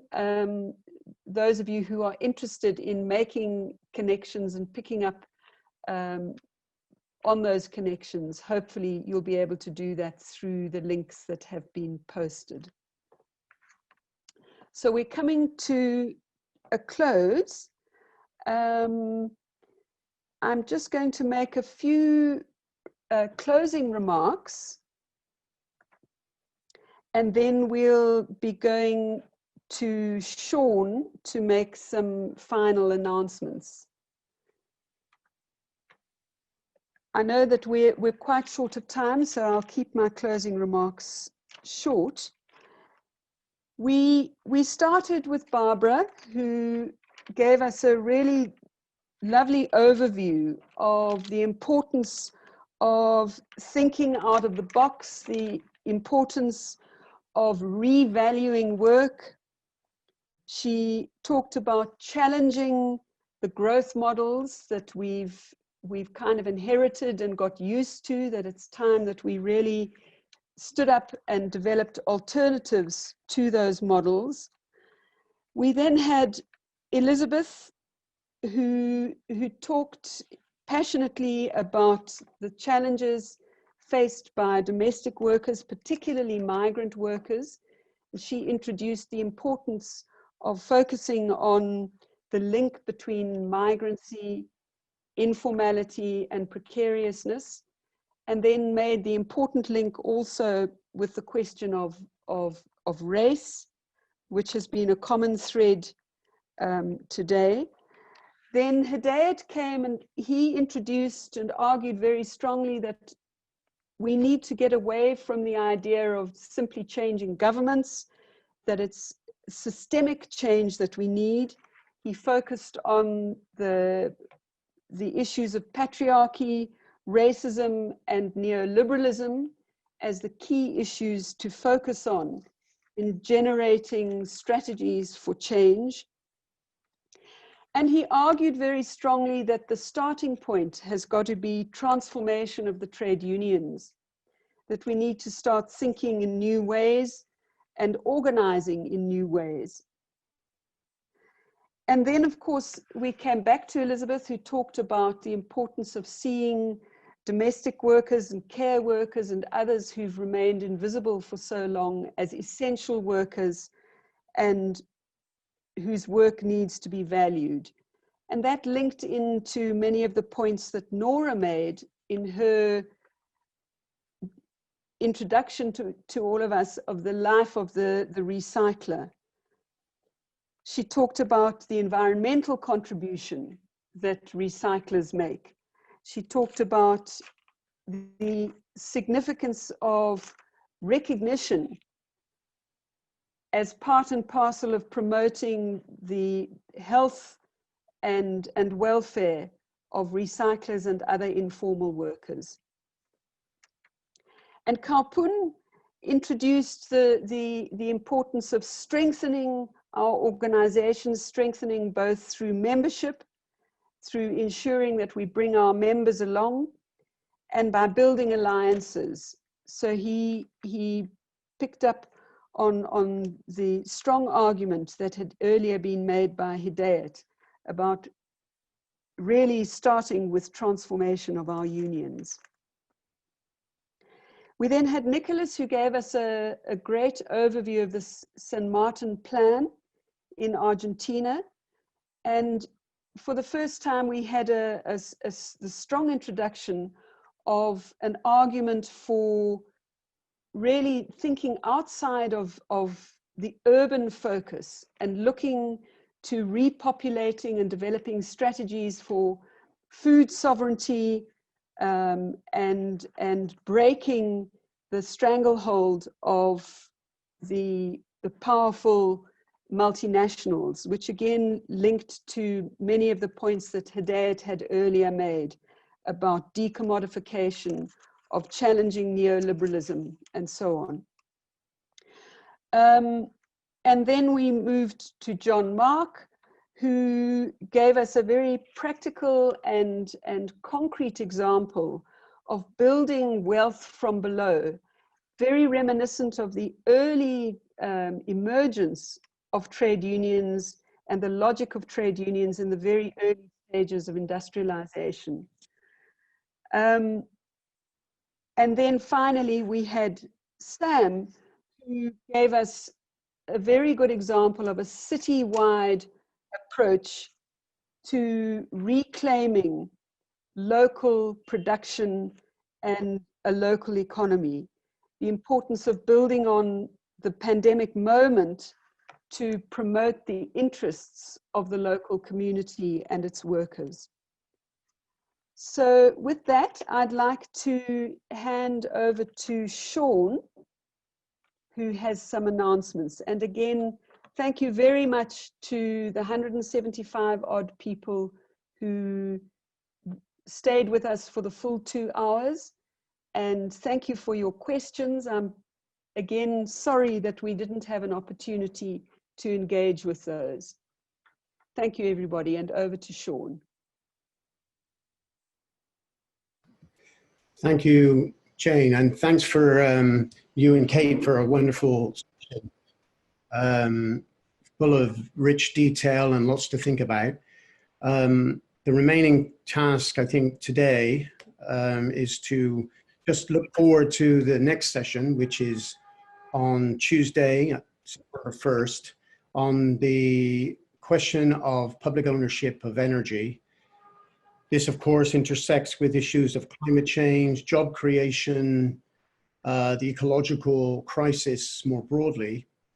We have a very exciting program on Tuesday, which will feature trade union voices from the Global South, from Brazil, Tunisia, Mexico, as well as Colombia, and also from the Global North. Canada will be talking about the crisis in the oil sector in North America with a spokesperson from Unifor. So we have a very rich program coming up. We'd like you to spread the word. There will be, of course, numerous announcements coming through your email about that session.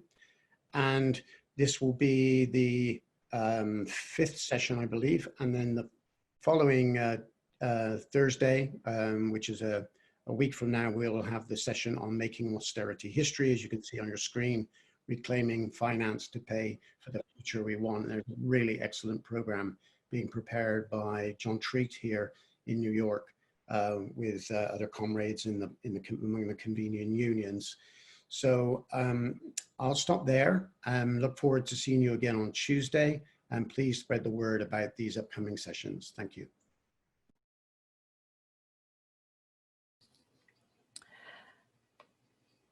Thank you, Sean, and thanks everyone for a really wonderful program today. If any attendees would like to volunteer to give feedback, please stay on and raise your hand using the hand raising function at the bottom of your screen. We are trying this new activity today in order to get some feedback from the attendees. So if you are interested in staying on and giving some feedback, we will bring you into the panelists space so that you can be visible on camera, and we will keep you muted. We will randomly select people to speak once we have you in the panelist space. Each person will have 1 minute to respond to one of 3 questions. The first is, what is a topic from today's discussion that interests you and why? The second question is, what is one way that you will use the information discussed today in your union or movement work? The third question is there a way to improve on the process of how these sessions of the assembly are organized and presented? I'm going to read through the questions one more time since we don't have them translated, but we want the interpretation to be said again. And just a reminder, if you are interested in participating in this, please use the hand raising function at the end, at the bottom of your screen. If you click that, we will see that your hand is raised, and then we will bring you into the panelists space. So again, the three questions that we would like you to consider giving feedback to one of them are: what is a topic from today's discussion that interests you and why? A second question is, what is one way that you will use the information discussed today in your union or movement work? And the third is there a way to improve on the process of how these sessions are organized and presented? Finally, please know that you will be recorded, and we may use this recording, excuse me, for future outreach materials. Again, we are recording the participant feedback session, and we may use the recording for future outreach materials. So if you participate in giving feedback, then you are agreeing to these conditions. So this is, again, the first time we are trying this, so please be patient. Thank you in advance for your participation. And panelists, you can stay on if you would like. We will have your video disabled and muted. But panelists, I'm sorry, if you're an attendee and you would like to participate, please raise your hand. So to start, I think we are going to hear from B. Oliver. And we will give you a minute, but if you could please first state your name and an affiliation if you have one, and what region of the world you are connecting from. Yes, my name is Bonita. I'm in New York City. I'm a member of an actors union, SAG-AFTRA. I'm an artist, I'm a musician, and I'm affiliated with Music Workers Alliance.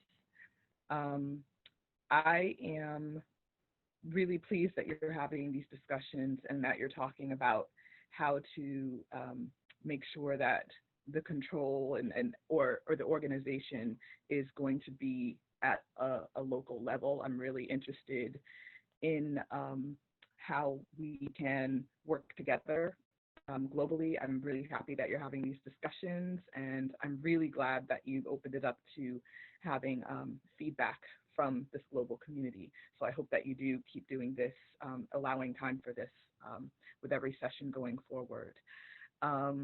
As an artist, I'm trying to see how I can make sure that I'm tying together all of the issues that people are struggling with, globally, into my work and communicating the struggles that people are facing. I do believe that patriarchy and industrial capitalism, racial capitalism, all of it is interconnected.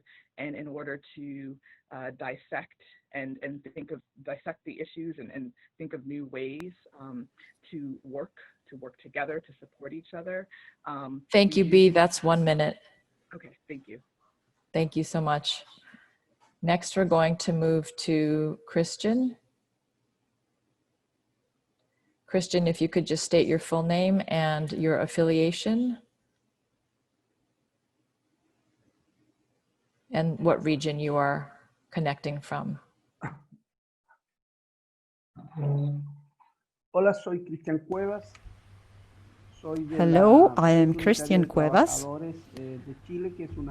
I am from the coordination between unions in Chile, Frente Unitario, and I am active mainly in the subcontract world for copper in minery. And my question, well, the short reflection I would say is that informal area that's has been treated during this forum, during this session, is something that I believe is really important, because organized world has to consider this within their unions, because it seems to be as if this was a sector that we look at, that we observe, but we don't really incorporate it in our debates, in our daily work, or in our contributions to its organization. In Chile, there's a wide sector of informal workers. Some of them have organized within specific spaces, but this is always sort of reduced to an invisible space, which does not get a first space in such a precarious world, which is a sector that's been highly affected because of this COVID crisis. But as in a world level, as in an international level, this is something that exists, and us as leaders in this space that you have invited us to participate in giving these reflections, I do believe that we need to make an effort, and what we need to do is to organize and incorporate this sector in this 21st century. Thank you, Chris. We're going to move to Pat Horn now. Hi, I'm Pat Horn from WIGO in South Africa. I used to be a formal sector trade unionist in the COSATU Trade Union Federation. And since the 90s, I've been organizing workers in the informal economy. I noticed a lot of questions in the chat and the questions and answers today from trade unionists who seem to not be that familiar with membership-based organizations of workers in the informal economy, and basically asking how they could reach out. I do think that's something we should talk about more, because those organizations exist, and the lack of recognition of them by the formal trade union movement sometimes creates problems of exclusion, whereby the exclusion is not even by the capitalist class, it's actually by our own comrades in the formal trade unions. So I do think that, there was an example of somebody from Colombia who wanted to know about the motor taxi organizing. Sorry, Pat, I have to interrupt. I'm sorry. I think you need to move into the English channel for the interpretation, because people cannot hear you and the interpreters can't interpret what's being said. Sorry for that. Start you again. I didn't notice that. Yes. That's all right. So I'm going to... Thanks. I'm going to go back a little bit. I'm Pat Horn from WIGO. I used to be in the formal trade unions, and I'm organizing informal workers. There was a question in the chat from somebody from Colombia asking about motor taxi organizing. And this is something that's really common in Africa, but probably not that common maybe in some of the Central American countries and Latin America. So I do think what we should look at is how to put these organizations in contact with each other. And I know the person heard the input by John Mark Mwanika, but I think maybe putting the organizations in contact with each other would be helpful. I think that what we should maybe spend some more time on after this is how to link up the formal workers' unions with the membership-based organizations of workers in the informal economy, because it's extremely important that the formal unions recognize those organizations, treat them as workers' organizations, welcome them into the space, particularly the tripartite negotiating space, because one of the problems is that the marginalization or the continued marginalization of precarious and informal workers is that the organizations they belong to are not sufficiently recognized by the formal trade union movement, and therefore they don't get a place at the negotiating table. So this is the thing coming from today that I thought would be really worthwhile taking further. Thanks very much. Thank you so much, Pat. We're going to move to Jose Miguel.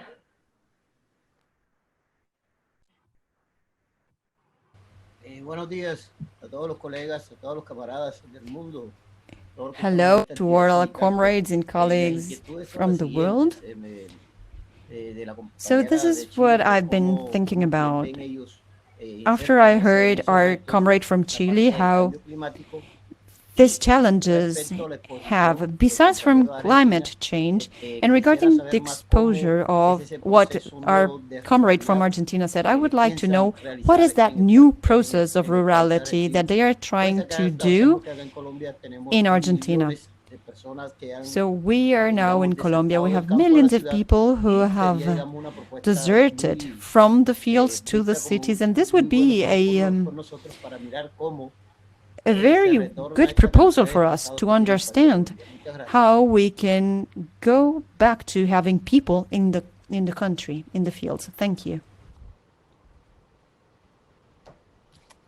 Thank you, Jose Miguel. Ulf, you are next.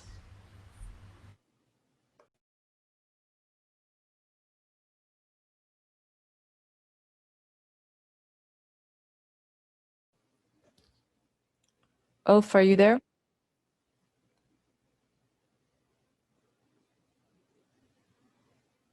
So now, Irene, hi, can you hear me? Yes, we can hear you great. Okay, thanks a lot. I'm Ulf Janefjord from the Swedish Trade Union Confederation, LO, where I'm working with the international standardization issues. First of all, I just want to say it's been a marvelous day together with you all. What I found most interesting, the challenges looks, of course, very, very different in different parts of the world. But what I found, at least from a global north perspective, found most interesting was Sam Mason's presentation about the Preston model. And I think that the trade unions should get more involved in models like that together with all different municipalities to change the transformation of the local economy and things like that. So I wish that we could dive a little bit deeper into the Preston model, all of us. Thanks, Irene. Thanks so much, Ulf. Kona, we'll go to you next.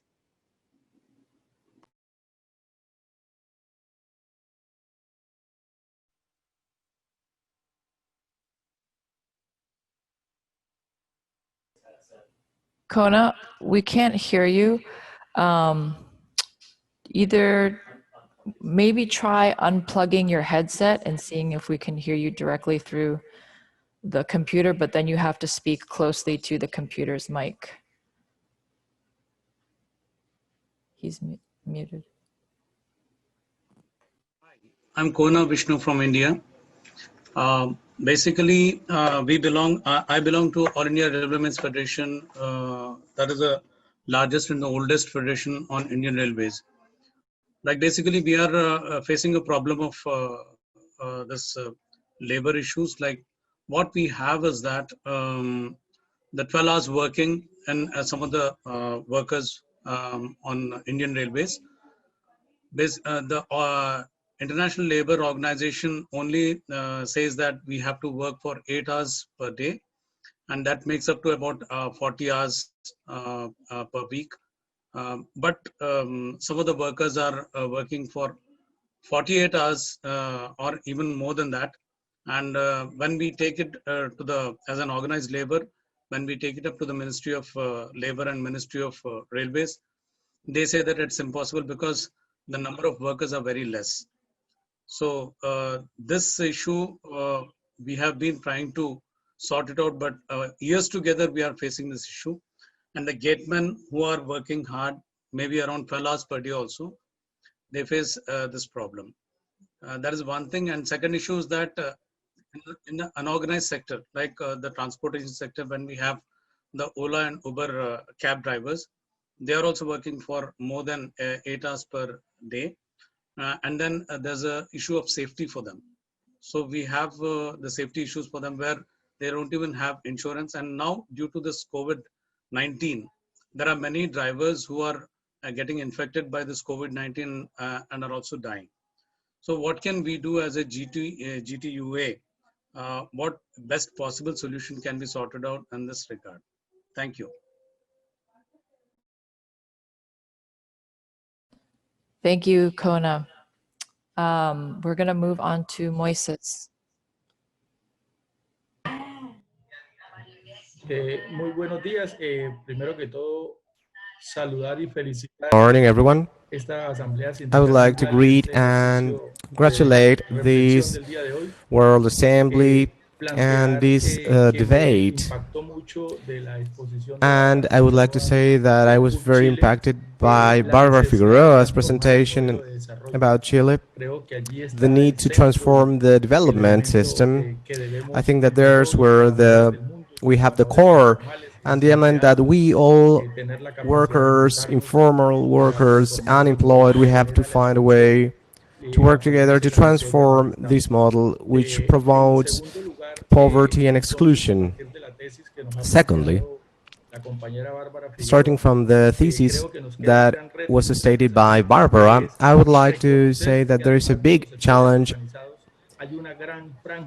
to recognize that besides the organizations, workers, there is a big amount of informal workers with whom we need to create alliances and work collectively and collaboratively in order to transform the public policies so that we can create a new situation for our society, especially for the worker class, giving the work the dignity that is required, as Barbara proposed in her thesis.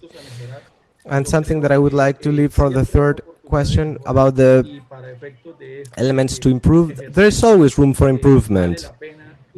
And for this exercise, we must try all the experiences that are presented to be used as a review in each of our countries to analyze how they are working in this particular component so that we can focus on a special element and then go from this to a general sense, and hopefully everybody that we are all working in these elements, we should document and pile up all this information and see how we do this in each of our countries. This is my idea, this is my contribution, and I am grateful for this vigorous session, and I hope it continues to be an inspiration source for the dignity of the peoples of the working class.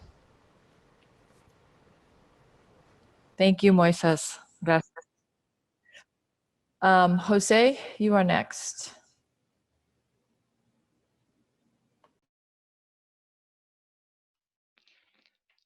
Hola, ¿se me oye? Hello, can you hear me? Yes, sí. Pero no se me ve. Yes? Ah, sí, But you ahora. cannot see me. Bueno, soy, buenos días Now you can see a me. todos y a todas, o buenas tardes según el horario.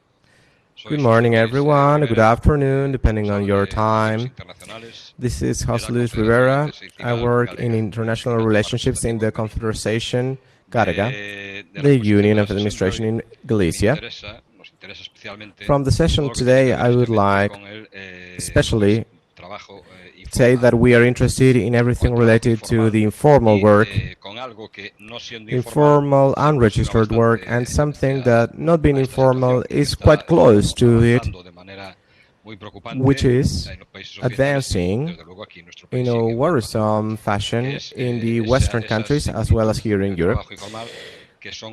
This similarity between informal work that are all the workers which are so-called independent. Many sectors are flourishing where the working relationships do not really exist because some companies hire workers which are supposed to be independent, such as the infamous riders, example, people working in transportation, also delivery companies, food delivery enterprises. And this is also getting involved in other sectors, such as, for example, the care workers. There are many companies that are starting to be part here of an important company of false independent workers in the care work, and there is a big precarious situation in this environment. This is a very hard environment to access to this type of work, and this is why this is being developed at the moment.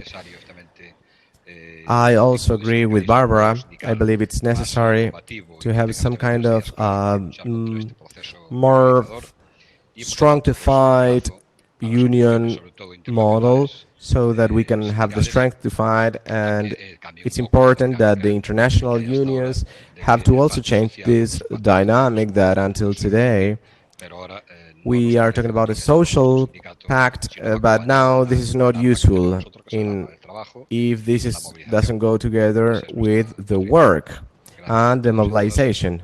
This is our idea. Thank you, everybody, and well, congratulations for this session. Gracias, Jose. I think next we have Herbert from Brazil. Okay, we are getting Herbert on.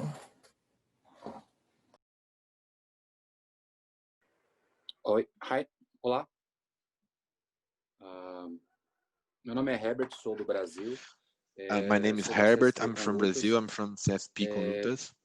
Achei que foi muito importante. I think was very important all the presentations, principalmente do Sindicato de Trabalhadores, including trabalhadoras e trabalhadoras domésticas, Union of e a Domestic atenção Workers, que teve uma centralidade no and the debate attention, the em centrality of relação the aos debate trabalhadores in the precarizados. relation with the No Brasil a gente tem assistido precarious workers. In Brazil, we are watching the demonstrations of the riders, workers, and we think it's a huge challenge for the unions. And another question I want to say, and for all the unions that are joining this assembly, it's the necessary attention that the syndicate, that the unions need to be relations with the social movements, because the capitalist crisis will reach all the countries, the poorest and the richest, and the unions need to be more with the social movements. Here in Brazil, our unions are very linked with the housing movements, with the indigenous movements, and for us it's pivotal that the unions build and struggle not only in your own job places, but too with all the another sections of the working class. Thank you.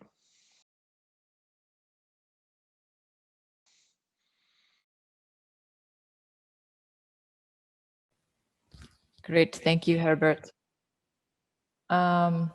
Next, we have another comrade. So I don't know your name. We're going to put you on, though. If you could state your name and your affiliation and the region that you're connecting from. Thank you.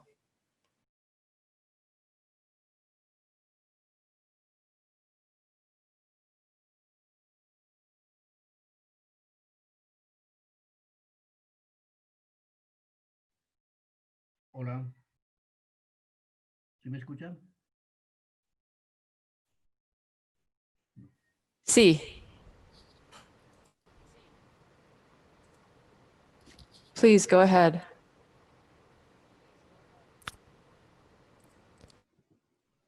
Adelante, camarada.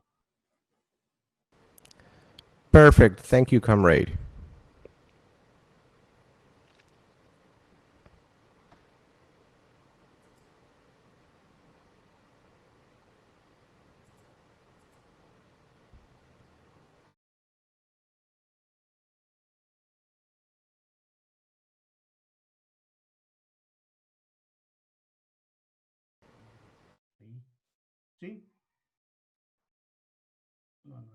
Sí, la escuchamos.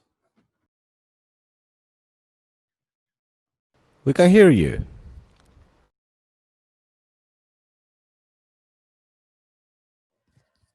Please do not touch the mute button. We will unmute you and then you can speak. Camarada Moto Trabajadores, por favor no toque el botón. Ahora vas a poder hablar. Please do not press the mute button. Thank you. Adelante.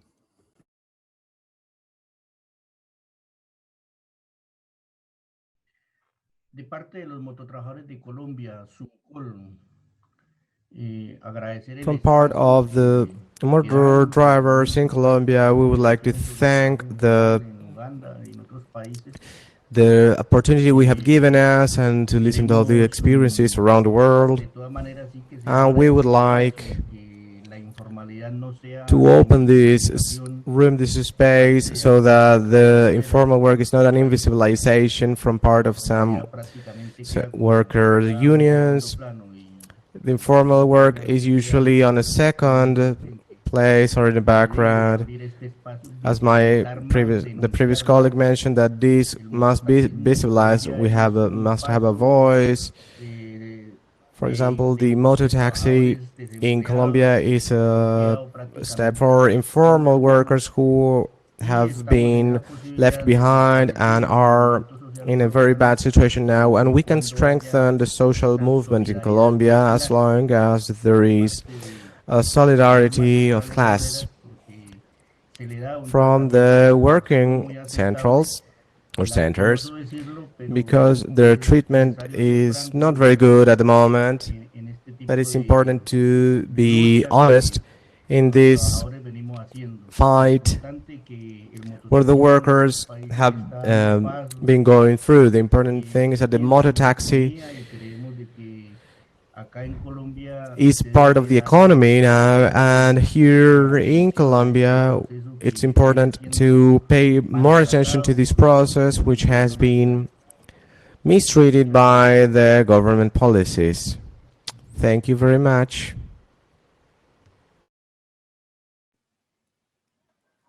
Thank you so much. We have one last person who is going to be giving 1 minute of feedback. It's one of our speakers from earlier today. So Nora, if you are there, we'd like to hear from you for 1 minute, and then we will close out this session.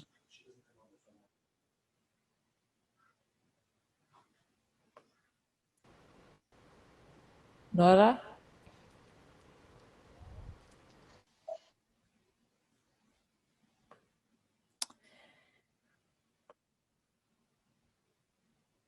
If Nora is unavailable, oh, here she is. Nora, you are going to close out this session. Hola, de nuevo, hola. Hi, we can hear you. Hello, yes. Yes. I would like to say that it's very important for us to have this stage, this place for debate regarding the work environment. As we are seeing, the world crisis not only impacted on those of us who were in a precarization system, which of course left us in a very vulnerable situation, but the whole work environment and world has been affected by the critical environmental, social and economic situation. So our thoughts are focused on these bonds of solidarity which must be present in all the different areas regarding workers, that the workers category and our class must find a way to rethink the fights, the organization schemes and our goals as a whole so that effectively we can have a profit from our work that is staying in our groups. So our work no longer should be a contribution for the increase of the wealth of these societies that have always been the ones gathering all the wealth. Great, thank you so much. And thank you everyone for participating in this new activity that we tried today. I think it worked very well. And it was great to hear your voices and your feedback. And I want to thank the interpreters in particular for staying extra time and making the language issues or making it possible for everybody to participate fully in this portion of the meeting. And we'll leave the Q&A open and the meeting open for another few minutes. So if people want to write greetings or goodbyes, please do so. Thanks again for a wonderful program today. And we will see you next Tuesday. Goodbye.